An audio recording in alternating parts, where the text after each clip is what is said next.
speaker is Annie O'Gara, speaking about settler colonial attempt to destruct Palestine. Please welcome her to the stage, everyone. Thank you very much, everybody. Nakba means catastrophe, but it's not a catastrophe like a volcanic eruption or a disastrous moment in time which is now over.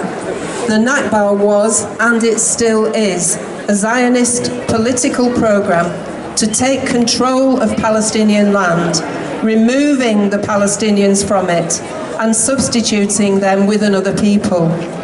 Settler colonialism is the name of this strategy, and its tools are many. Apartheid, ethnic cleansing, collective punishment, and now famine and genocide, all part and parcel of the plan of erasure of Palestinian life. And the Nakba is happening today as we stand here.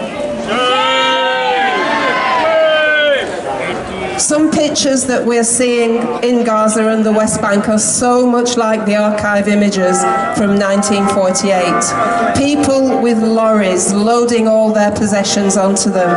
People with horses and carts because they have no petrol. People walking with big bags of everything that they can carry. And just as in 1948, people are being forced from their homes in Gaza, in the West Bank, and inside Israel, where the Bedouin citizens of Israel are being ethnically cleansed. In fact, the infrastructure of life for Palestinians is under attack. Schools and universities don't exist anymore in Gaza. Our children's centres, supported by this city, Sheffield, in Gaza, can't operate. On the West Bank too, UNRWA, which provides education for Palestinian refugees, is seriously being underfunded and physically attacked. Hospitals in Gaza are not bombed accidentally. It's deliberate, as Dr. Hassan Abu Sitta has said.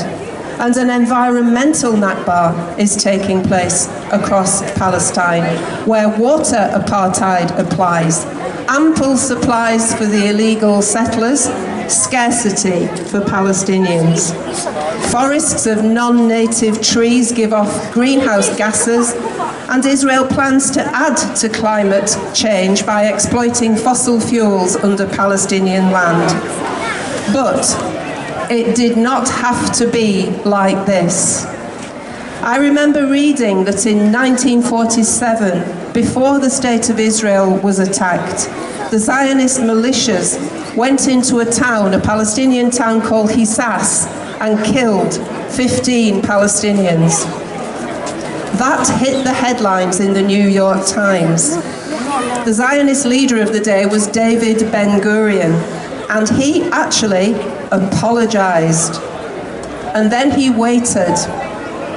Nothing further happened.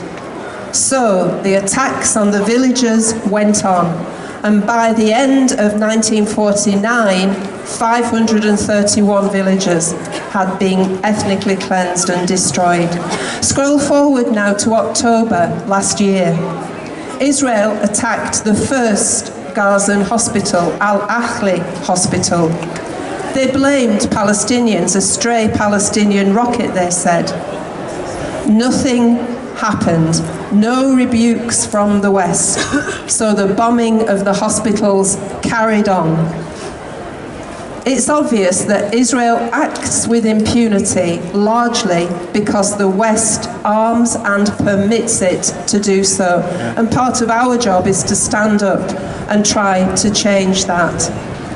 And on this most serious of days, we take heart from the Palestinians, and we underscore and we emphasize their central right, the right of return to their lands in Palestine.